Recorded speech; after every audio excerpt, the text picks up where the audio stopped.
É um texto muito conhecido e nós vamos ler desde o versículo 1 até o versículo de número 8.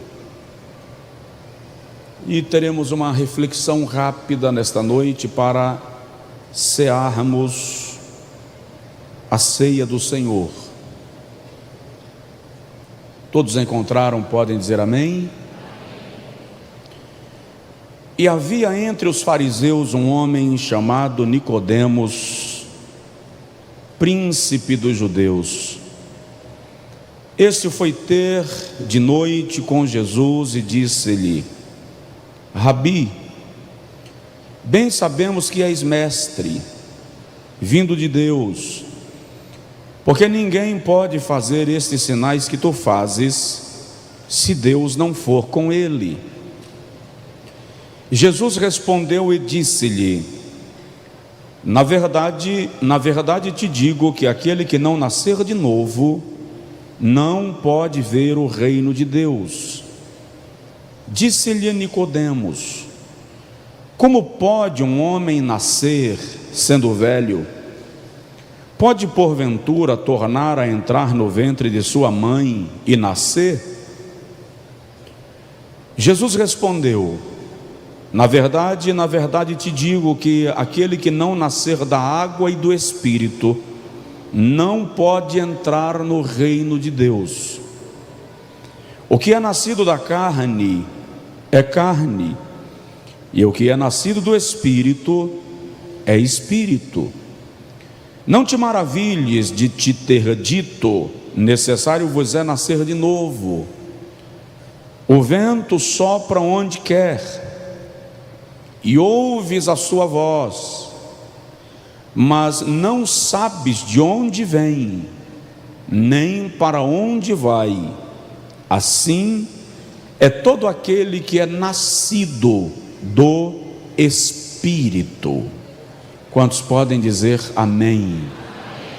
Coloque assim a mão no peito, por favor, e diga comigo: Senhor Jesus, fala comigo por tua graça. Amém. Meus irmãos, esse texto é um texto muito conhecido do ambiente cristão. E em João capítulo 3 estão verdades espirituais poderosas, de valor doutrinário inquestionável para a igreja do Senhor Jesus Cristo. Se eu fosse dar um tema para esta ministração esta noite, considerando inclusive que estamos numa noite de celebração da ceia do Senhor, eu falaria sobre o novo nascimento. O que significa nascer de novo? Quando eu sei que passei pela experiência do novo nascimento? É interessante ter em mente que este homem que procura o Senhor Jesus aqui, Nicodemos, não é um homem qualquer da comunidade judaica. Ele é membro do Sinédrio. O Sinédrio era a Suprema Corte de Israel, o Superior Tribunal Federal, composto por 72 homens, que eram considerados príncipes em Israel. Eles eram mestres ou doutores da lei. Vale ressaltar que para alguém ser considerado mestre ou doutor da lei, ele precisava ter o domínio absoluto de todo o código da lei mosaica, que era composto de 613 mandamentos, sendo 248 mandamentos positivos, aquilo que era obrigado a ser cumprido, e 365 mandamentos negativos, aquilo que era terminantemente proibido fazer. O mestre da lei, o doutor da lei, precisava conhecer os 613 mandamentos de cor, em linha ou em ordem crescente e em ordem decrescente, com a capacidade de parar para explanar, explicar e aplicar cada um deles, sem errar a sequência. Ele precisava estar apto para responder qualquer pergunta sobre a lei, sem que necessariamente a pergunta seguisse a ordem do código da lei mosaica. Então, Nicodemos é uma grande autoridade em Israel. Daí Jesus chamá-lo de príncipe. Tu és príncipe entre os judeus e não sabes disto? Porque Nicodemos é uma autoridade. E o texto sagrado mostra para nós que, de alguma maneira, Nicodemos é atraído ao Senhor Jesus.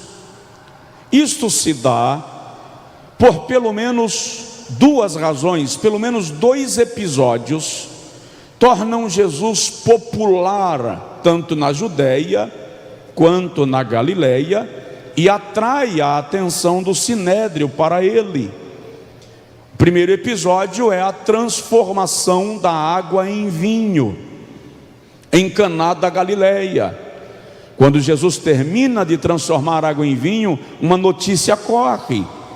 As pessoas estavam maravilhadas com aquilo que acontecera, e eles automaticamente querem descobrir a origem de algo tão extraordinário. A segunda razão, e provavelmente a mais importante, pela qual Jesus chama a atenção do sinédrio, é a chamada purificação do templo. Jesus chega em Jerusalém e faz uma revolução no templo de Jerusalém. Os comerciantes haviam tomado posse do pátio do templo, as casas de câmbio dominavam o templo, e Jesus chega para fazer uma reforma, uma transformação. E é bom lembrar que Jesus começou a ser odiado pelos líderes de Israel naquele dia. Por quê? Lhe explico para você entender o impacto daquela purificação e você compreender o que traz Nicodemos a Jesus. A lei mosaica determinava que todo adorador deveria trazer de casa o seu cordeiro, o animal para o sacrifício, o pombo ou a rolinha. Os sacerdotes nos dias de Jesus mudaram a regra e determinaram que o cordeiro, o carneiro, o pombinho ou a rolinha que o judeu criava em casa não servia mais para adoração, era impuro. Só serviria para o sacrifício os animais que fossem comprados no templo.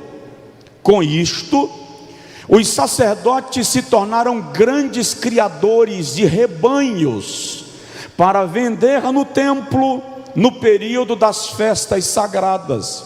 Mas tem outro detalhe: a moeda corrente na mão da população não podia ser negociada no templo, nem denário, nem dracma, nem didracma, nem o estáter, que eram as moedas comuns do comércio de Israel. Com isto, os líderes do templo adotaram uma moeda que até hoje é a mais poderosa da história.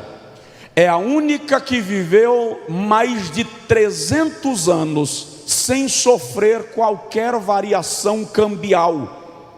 Era a tetradracma síria. Então, o que o judeu tinha que fazer? Ele não trazia mais o cordeiro para o sacrifício, vinha para o templo adorar, trazendo o seu dinheiro, fosse o denário ou a dracma, o estáter ou a didracma. Antes de ir comprar o cordeiro do sacerdote para oferecer sacrifício, ele tinha que ir na casa de câmbio que também era do sacerdote, para converter a sua moeda comum em tetradracma síria, que estava supervalorizada e esmagava a valoração cambial da moeda que o adorador trazia. Só com a tetradracma síria é que ele podia ir comprar o cordeiro e trazer para o sacrifício. Você conseguiu entender a embolação toda que eles fizeram? Quando Jesus viu isto, o coração de Jesus foi inquietado acerca desse assunto.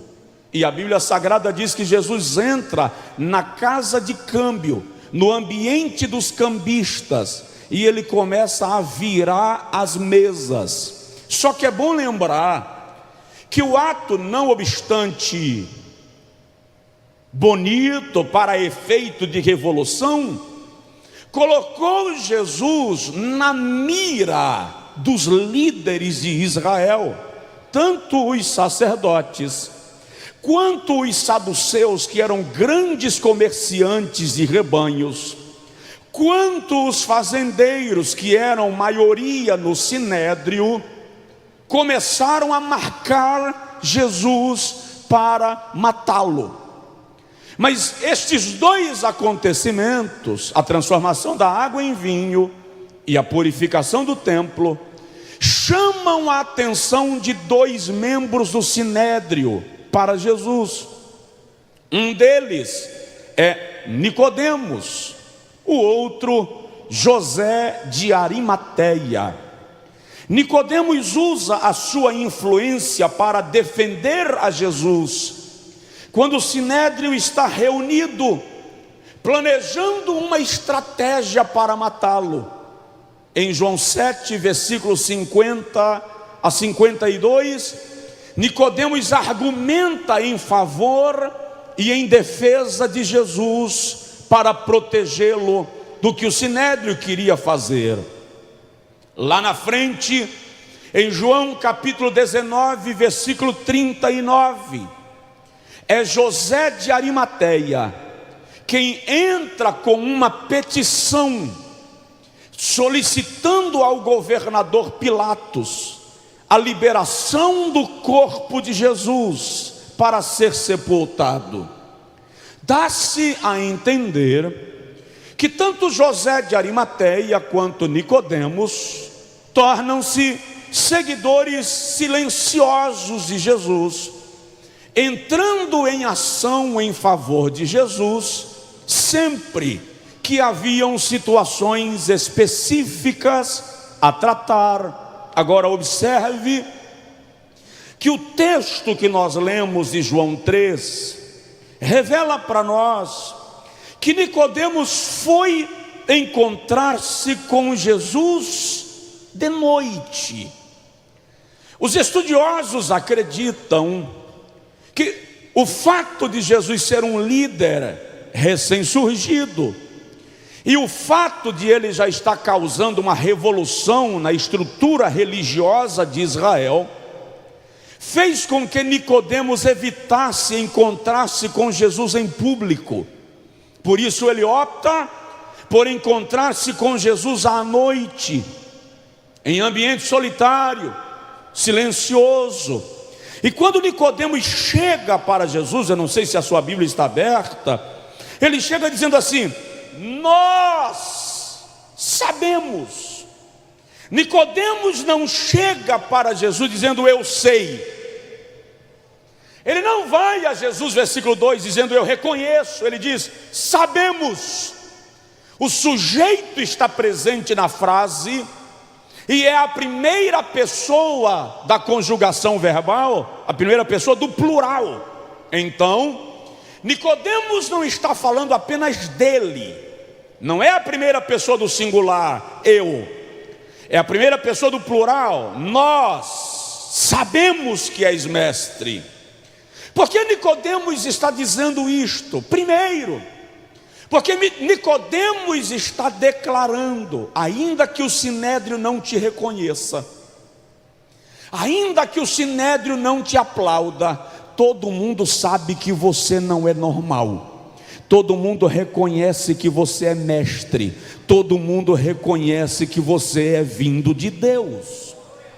E é muito interessante isso, porque a palavra mestre, rabi, não era aplicada a alguém só por causa da sua popularidade.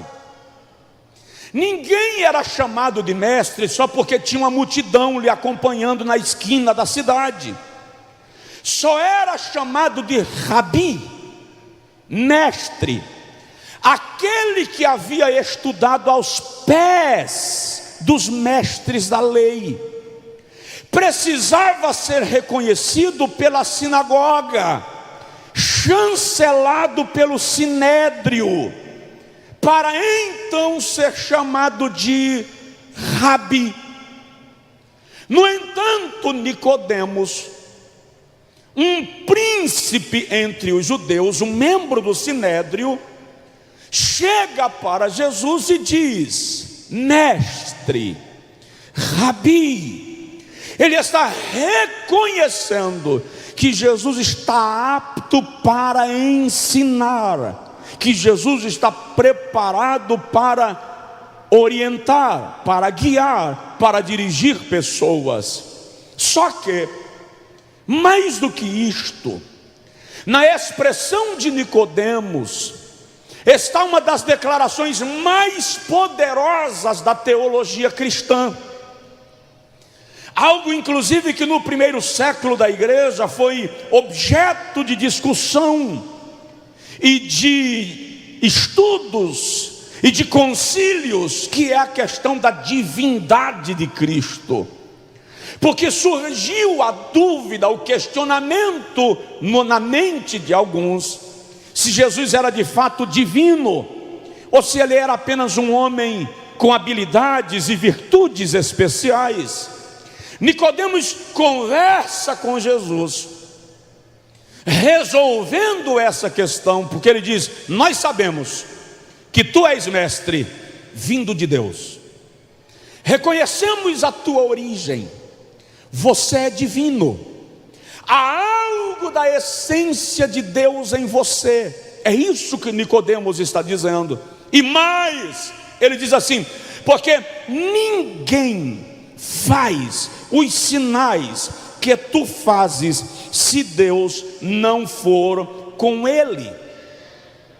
Literalmente, Nicodemos está dizendo: ninguém faz os sinais que tu fazes se Deus não estiver nele, se não estiver possuído por Deus, se não estiver dominado por Deus. Paulo, bem lá na frente, escrevendo sobre isso aos Filipenses, do capítulo 2, versículo 9, diz assim: nele, em Cristo, habitava a plenitude, o pleroma, a totalidade, a essência absoluta de Deus.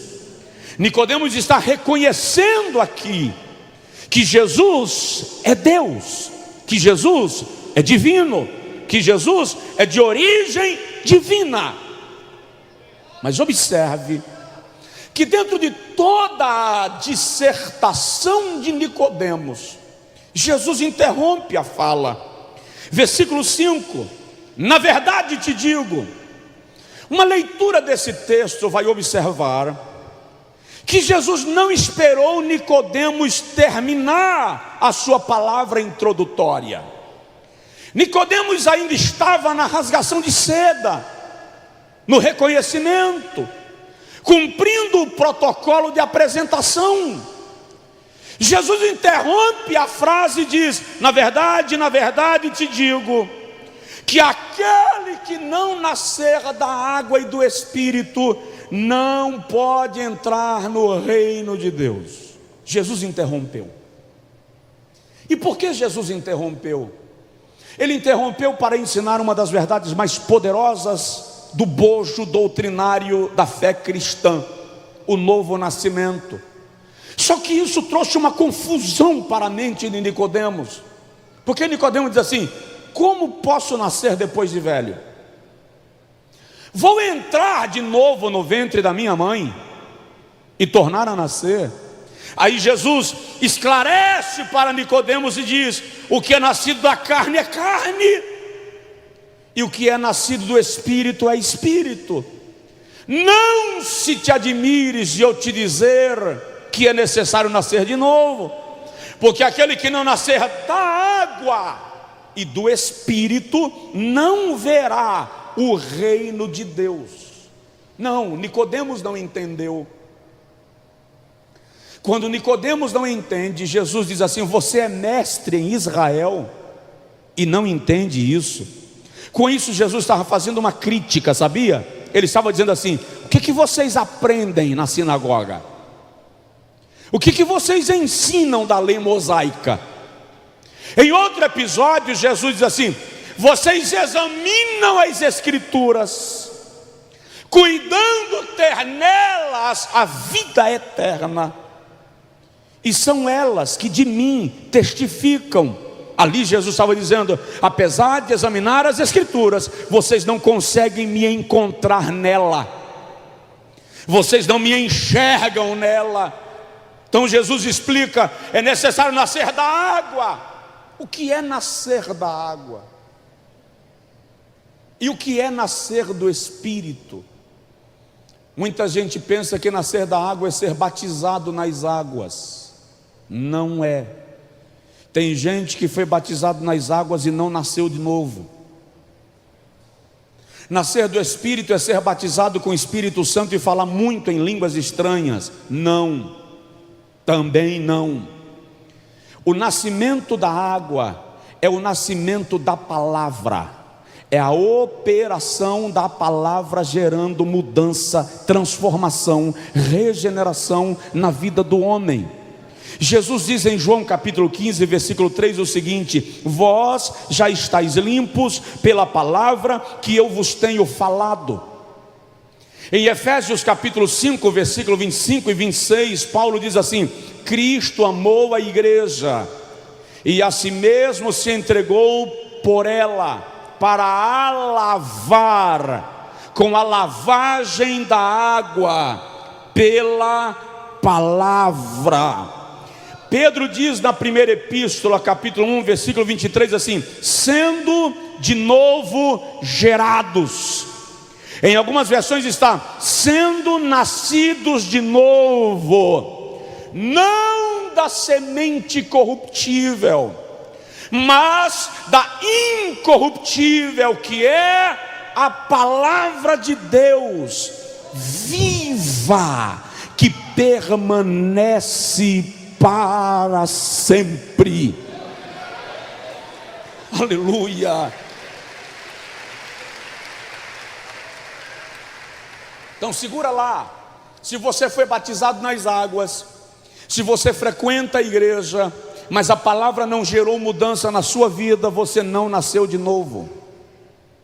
Se você já tem FGTS espiritual, Fundo de Garantia por Tempo de Serviço Espiritual, mas você não é transformado pela palavra, não houve novo nascimento. Então, nascer da água é a operação da palavra de Deus em nós, mudando em nós a nossa vida e nos levando ao processo de aperfeiçoamento em Cristo Jesus. Diga comigo: nascer da água é nascer pela palavra. Segundo, o que é nascer do Espírito? Nascer do Espírito não é ser batizado com o Espírito Santo. Aliás, o ideal, e eu não vou entrar no mérito da questão, é que sejam batizados na água e no Espírito Santo aqueles que nasceram de novo. Só que aí é uma questão que está na dimensão de Deus e na jurisdição de Deus. Não cabe a mim palpitar. Mas nascer da água é ser transformado pela palavra.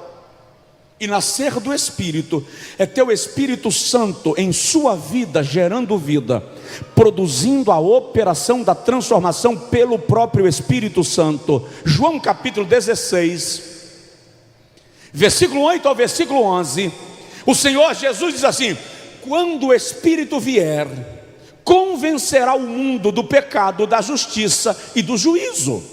Do pecado, porque eles não creem em mim. Da justiça, porque eu vou para o Pai, e vocês não, e eles não me verão mais, não me vereis mais. E do juízo, porque já está julgado o príncipe deste mundo. Então, nascer do Espírito é deixar de ser homem natural para se tornar homem espiritual. Para você compreender melhor, Paulo fala disso aos Efésios, no capítulo 4, versículo 20 ao versículo 24, quando ele diz assim: mas nós não aprendemos assim a Cristo, que, quanto ao trato passado, vos despojais do velho homem. Despojar ali é despir, é tirar a roupa do velho homem. Vos despojais do velho homem, que se corrompe pela injustiça e pelo engano, e vos revistais do novo homem, que segundo Deus é criado em verdadeira justiça e santidade. Ali Paulo está dizendo que quando a gente nasce do Espírito, o Espírito Santo trabalha em nosso homem interior, muda a nossa natureza pecaminosa e decaída, nos despoja dessa natureza enganosa e pecaminosa e nos cobre da natureza de Deus, que nos aperfeiçoa pela justiça divina e pela santidade divina, a fim de que sejamos homens espirituais. Alguém está me entendendo? Diga amém. Se não estiver entendendo, diga que eu repito tudinho, que não me importa terminar a pregação sem você me entender. O que é nascer da palavra, ou nascer da água, é nascer pela palavra. O que é nascer do Espírito é ser transformado, guiado, orientado, gerado pelo Espírito Santo. Nós vamos participar da Santa Ceia. Eu sei que o culto está parecendo mais um culto de doutrina do que um culto de Santa Ceia, mas você precisa entender o que significa participar da mesa do Senhor. Precisa compreender quem você é em Cristo. E cada um de nós precisa fazer hoje um auto-julgamento. Paulo diz: examine-se, pois, o homem a si mesmo. Eu e você precisamos fazer um autoexame, uma autoanálise, e perguntar, ou perguntarmos-nos: eu nasci de novo? Pergunta aí para o seu vizinho bem discretamente, não força a barra, por favor. Só pergunta para ele assim: você nasceu de novo? Não força a barra.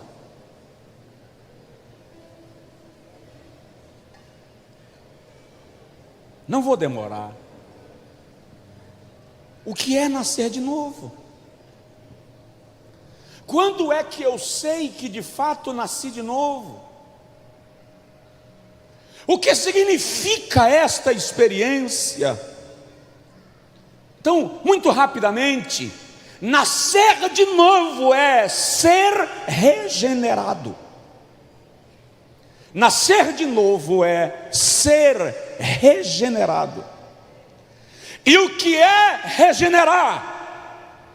É rejuvenescer, restaurar, fazer nascer outra vez. Pastor Elson de Assis traduziu isso numa ilustração que ele fez semana passada aqui no Mais Jesus Intimidade. A árvore foi cortada na cepa, não resta nada, mas de repente um broto começa a aparecer na raiz. Regeneração. Há uma mudança que traz algo novo no mesmo lugar. Ou seja, o velho homem foi cortado, foi retirado, foi afastado, e esse homem que agora vive, essa mulher que agora vive, não vive mais em si mesmo, mas em Cristo e para a glória de Deus.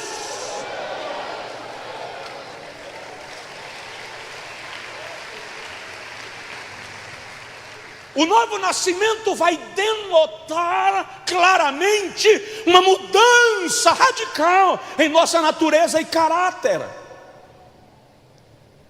Tito, Paulo escrevendo a Tito, capítulo 3, versículo 5, Paulo diz assim: não por obras de justiça que houvéssemos feito, mas segundo a sua misericórdia, nos regenerou pela palavra. Ou seja, O novo nascimento se manifesta quando o velho homem morre, quando o velho homem é destruído e um novo homem é construído. Segunda carta aos Coríntios, capítulo 5, versículo 17, Paulo diz assim: pois quem está em Cristo, nova criação.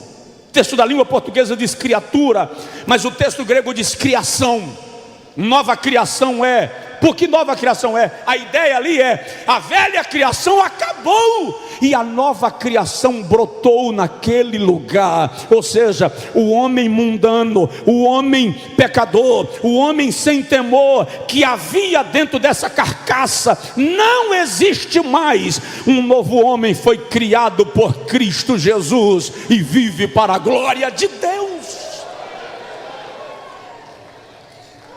É por causa da força, do impacto dessa experiência que Paulo diz assim: não mais vivo eu, Cristo agora vive em mim.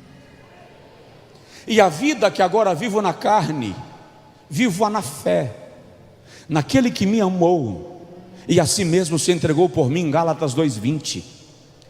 Então, nascer de novo é ser regenerado. Preste atenção nisso. Deus nunca planejou reformar você. Deus nunca planejou reformar você. Eu disse um dia numa pregação que Deus não é eletricista, Ele não faz gambiarra. Depois do culto, um eletricista me procurou ofendido, porque ele disse: pastor, ele não era eletricista, ele é engenheiro elétrico. Eu sou engenheiro elétrico e eu não faço gambiarra. Eu disse: faz. Não faço, pastor. Eu disse: faz. Pastor, eu sou engenheiro, eu sou um técnico. Eu disse: no meio do culto falta luz, e você descobre que foi um cabo que quebrou. Com o dente você consegue tirar a capa e ligar, e o culto volta ao normal, e você não faz isso. Aí é uma emergência, isso é uma gambiarra. Deus não faz gambiarra, porque Deus não trata na emergência. Deus não reforma, Ele transforma. E esse processo de transformação é processual, é gradual. Ele está te transformando para te levar ao nível que Ele quer que você chegue. Daí Paulo dizer aos Coríntios na segunda carta, capítulo 3, versículo 18, assim: mas todos nós, com o rosto descoberto, refletimos como espelho a glória do Senhor, e somos transformados, metamorfos, mudança de forma, mudança de imagem, na mesma imagem, semelhantes a Ele, como pelo Espírito do Senhor. Então, quando há novo nascimento, o velho homem muda, é transformado, ele inexiste e o novo homem começa a surgir. Então, queridão, a sua mulher precisa testemunhar que está havendo mudança na sua vida. O seu marido precisa testemunhar que a senhora está mudando, minha irmã. Aquela casca grossa de 10 anos atrás tem que ter sido afinada, melhorada, trabalhada, aplainada pelo Espírito de Deus. O seu patrão precisa dizer: esse camarada, depois que virou crente, mudou. Ele produz mais, ele é mais obediente, ele é mais sério, ele é mais honesto. Porque quem nasce de novo muda, quem nasce de novo é transformado. Aleluia.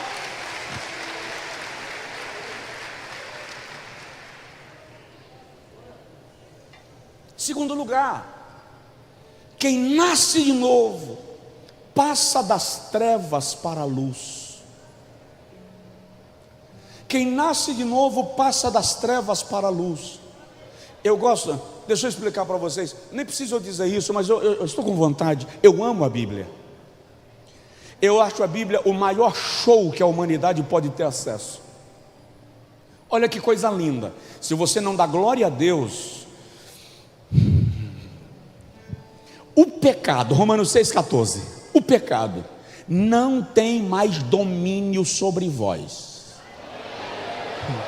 Isso é lindo demais. o pecado não tem mais domínio sobre vós. Paulo está dizendo assim: você não é mais escravo do pecado, o pecado não te escraviza mais, Satanás não te puxa pela rédea do pecado. Por quê? Porque não estamos mais debaixo da lei, mas debaixo da graça.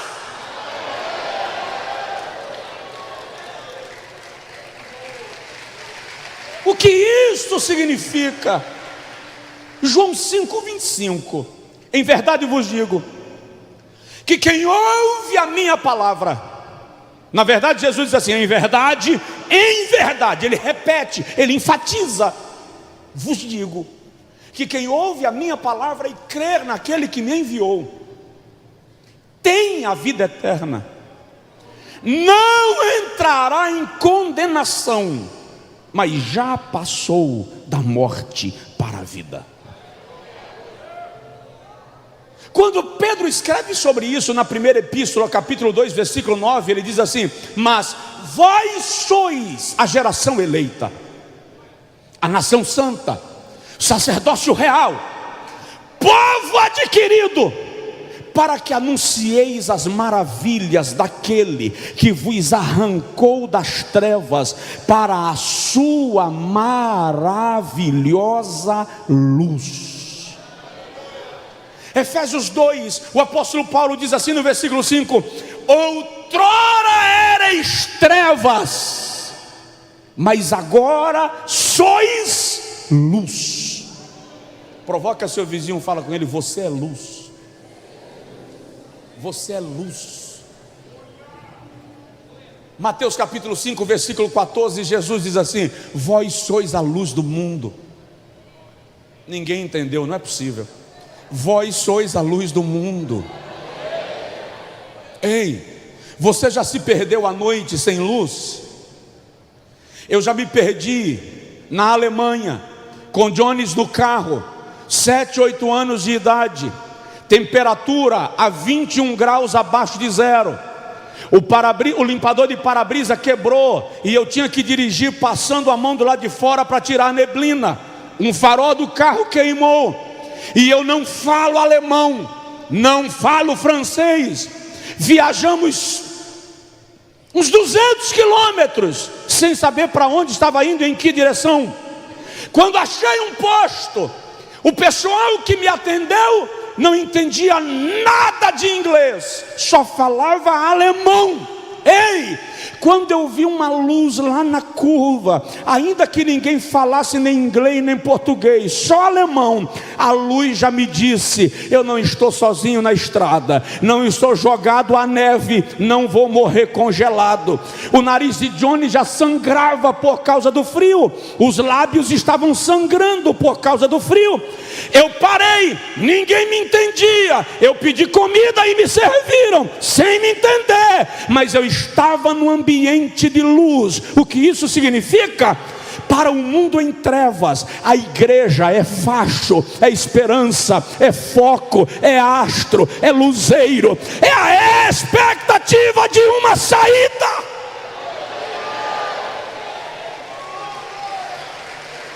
Não deixe a sua luz queimar, não deixe a sua luz apagar. Como é que eu saí de lá? De repente eu conversando com o Johnny, chegou um casal, e o casal me ouviu conversando e falou assim: brasileiros? Eram espanhóis. Sim, brasileiros. Por que estão aqui? Perguntaram em espanhol, eu respondi: estamos perdidos.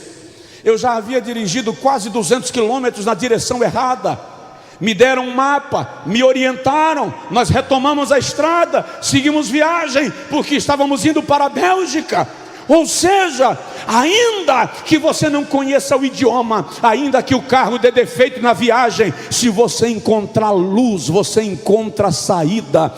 Dá uma sacudidela no seu vizinho e diz para ele assim: você pode ser a esperança que alguém está precisando.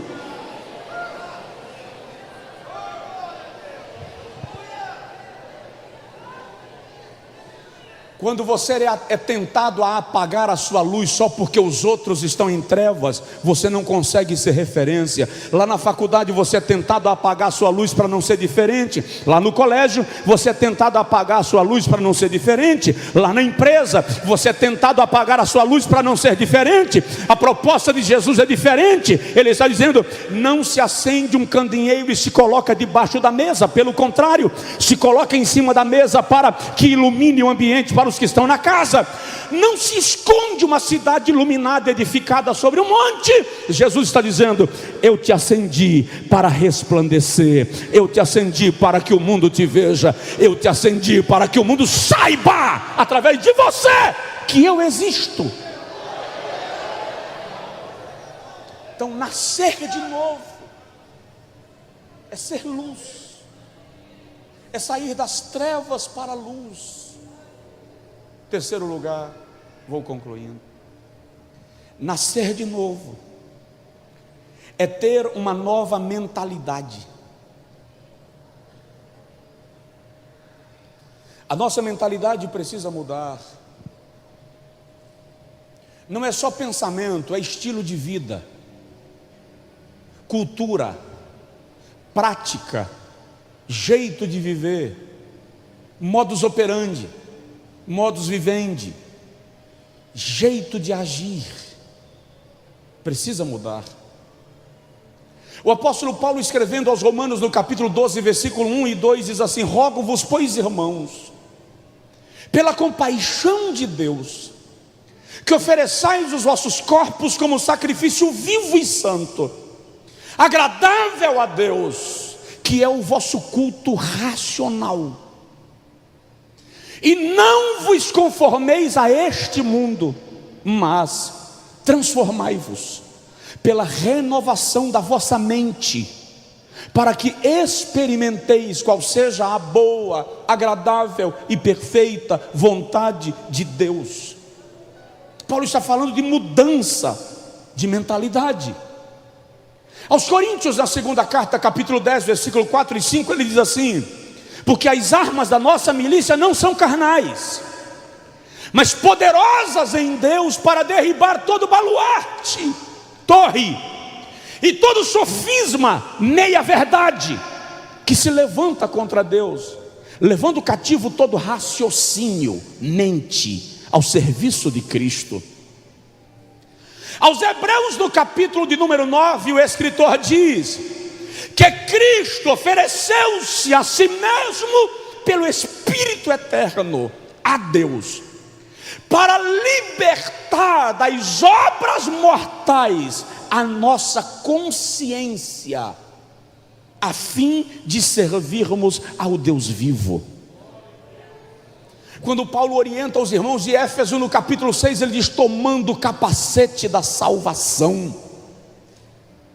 Aos Coríntios, na primeira carta, capítulo 2, versículo 13 e 14, ele diz: o homem natural não compreende as coisas do Espírito, porque elas se discernem espiritualmente, e o homem natural não pode entender. Aí ele diz assim: mas vós tendes a mente de Cristo.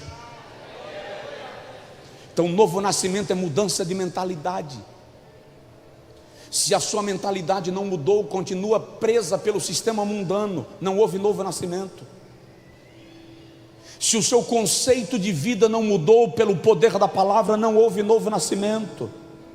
É preciso mudar, a nossa estrutura mental precisa mudar, o nosso interior precisa mudar, porque aí muda o nosso estilo de vida, a nossa cultura de vida. Ei, ser cristão não é ser religioso. Ser cristão é ter um padrão de vida cristã. Ser cristão é não ser reconhecido pela Bíblia debaixo do braço, mas pelo jeito de agir, pelo jeito de viver, pelo padrão de conduta. É isso que Jesus quer de nós. Que você não precise mostrar a Bíblia para dizer sou crente, que o seu estilo de vida declare a sua fé. Só com mudança de mentalidade isso é possível. Significa dizer, só uma cutucada de leve: você fofocava, não fofoca mais. Você mentia, não mente mais. Você comprava e não pagava, agora você paga. Roubava, não rouba mais. Caluniava, não calunia mais. Você era valentão, agora não. Agora você continua homem macho, com coragem de arrancar dente canino de tigre vivo, mas você não sai por aí dando tapa nas paredes e ameaçando todo mundo, porque você foi regenerado, transformado, sua mente mudou. Não mais vivo eu, Cristo agora vive em mim. Em último lugar, e a gente ora, em último lugar, não é porque o assunto esgotou não, tá? O poço é fundo, a corda é curta e o caneco é pequeno. Tem muito para estudar aqui. Em último lugar, porque eu preciso encerrar. Quem nasce de novo não vive mais por conta própria. Quem nasce de novo não vai mais para onde quer. Quem nasce de novo não é mais dono da sua própria vida. Quem nasce de novo é guiado pelo Espírito Santo. Jesus diz no capítulo 3, versículo 8 assim: o vento sopra onde quer, ouve-se a sua voz, mas não se sabe de onde vem, nem para onde vai. Assim é todo aquele que é guiado pelo Espírito de Deus. Lá na epístola de Paulo aos Romanos, capítulo de número 8, a partir do versículo de número 13 e 14, Paulo diz assim: porque todos os que são guiados pelo Espírito de Deus, estes são filhos de Deus. Eu vou repetir. É incrível como eu tenho percebido que a Bíblia nos confronta o tempo inteiro. Porque todos os que são guiados pelo Espírito de Deus, estes são filhos de Deus. O que significa? Que se eu não sou guiado pelo Espírito de Deus, então subentende-se que eu não sou filho de Deus. Isso é sério. Porque Deus não nos deu espírito de medo, para outra vez estarmos atemorizados, mas espírito de adoção, pelo qual clamamos: Abba, Pai. E este mesmo Espírito testifica com o nosso espírito que somos filhos de Deus. E se filhos, logo herdeiros, herdeiros de Deus e co-herdeiros com Cristo, se é certo que com Ele sofremos, para que também com Ele sejamos glorificados. Aí Paulo continua dizendo assim: porque eu tenho por certo que as tribulações do tempo presente não são nem para se comparar com a glória que em nós há de ser revelada. Ou seja, não sei o quanto você está sofrendo, mas acredite, a glória que te espera é incomparável à tribulação que você passa. A glória que lhe espera é muito superior à luta que você está atravessando. E Paulo, escrevendo aos Coríntios, a segunda carta, capítulo 4, versículo 17 e 18, diz que a nossa leve e momentânea tribulação produz em nós cada vez mais um eterno peso de glória. Por que irmão fulano é tão crente, passa tanta luta? Por que Deus usa tanto e sofre tanto? Sei não, viu? Sei se essa espiritualidade aí é verdadeira não. A nossa leve e momentânea tribulação, olha a colocação de Paulo, produz em nós cada vez mais. Diga comigo: cada vez mais. Cada vez mais. Cada tribulação que você passa é mais um peso de glória sobre a sua vida. Cada luta que você passa é mais um peso de glória sobre a sua alma. Então, tribulação não indica que Deus lhe abandonou. Tribulação significa que Deus está investindo em você, aumentando o peso de glória sobre a sua vida, preparando maior glória para a sua eternidade. Você é um homem que está sendo preparado para a glória de Deus. Isso significa que é necessário ser guiado pelo Espírito de Deus. Então, ser guiado pelo Espírito Santo indica novo nascimento. Significa que você não faz mais o que dá vontade.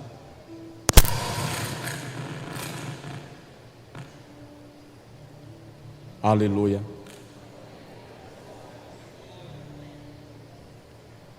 Você vai para onde o Espírito te direciona. Então eu te pergunto e concluo: nasceu de novo? Nasci de novo? Fui regenerado? Saí das trevas para a luz de Deus?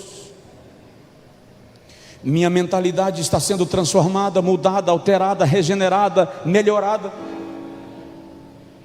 O Espírito de Deus me guia? O Espírito de Deus me guia?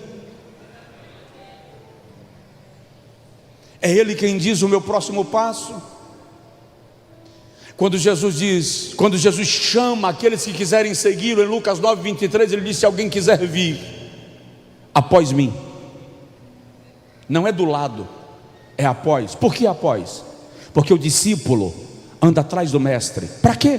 Para repetir o que ele faz, para repetir os seus atos. Discípulo não é aluno. O aluno aprende o discípulo aprende a.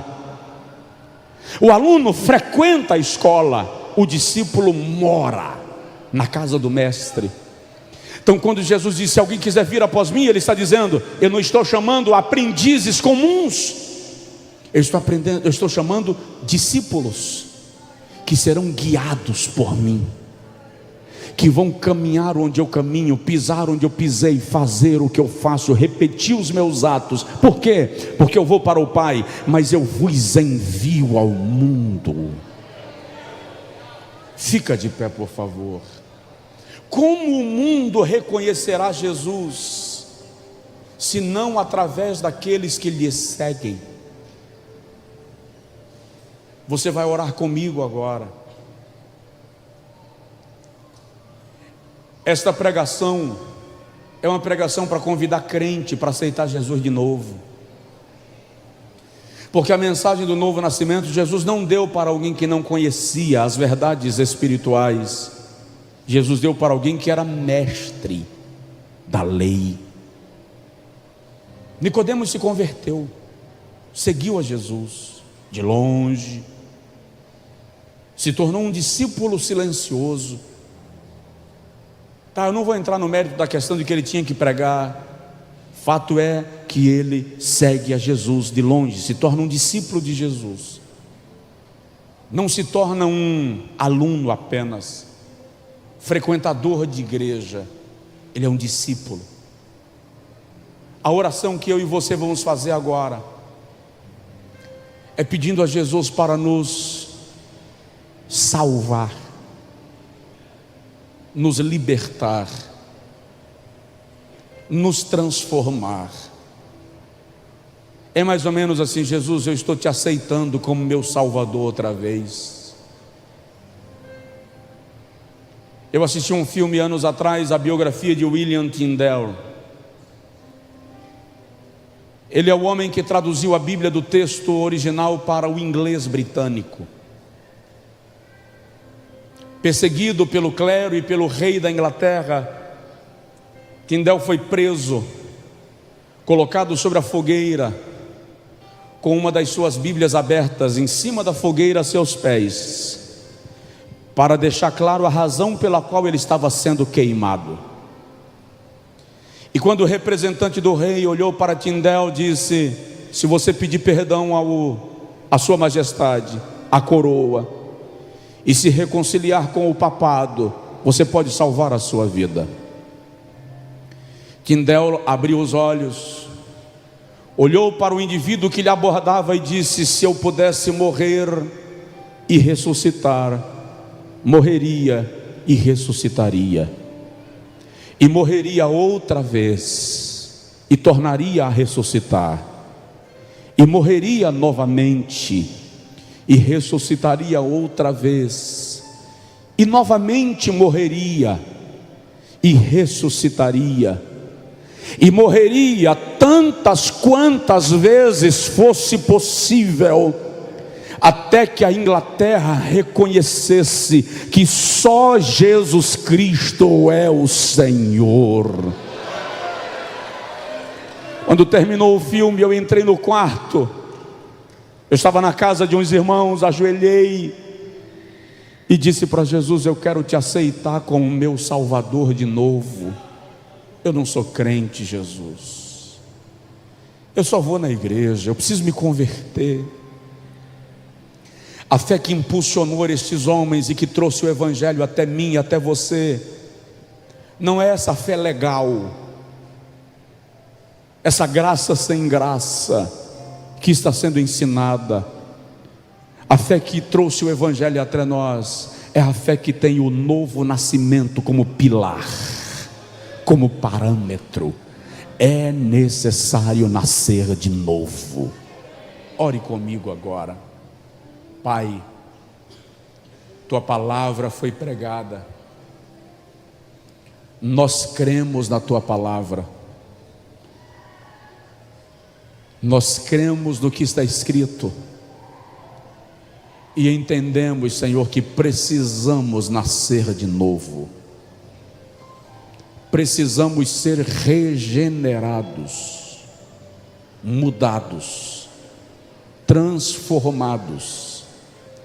Precisamos que o Espírito Santo faça em nós uma operação tão profunda, que o velho homem não seja encontrado nem em escavações, que um homem segundo Deus seja construído em nós em verdadeira justiça e santidade. Senhor, em nome de Jesus, aplica esta palavra em nosso coração pelo teu Santo Espírito. Glorifica o teu nome na nossa vida e nos orienta para que vivamos a experiência deste nascimento, deste novo nascimento, a fim de que possamos contagiar as pessoas que nos cercam, que convivem conosco, em nome de Jesus. Amém.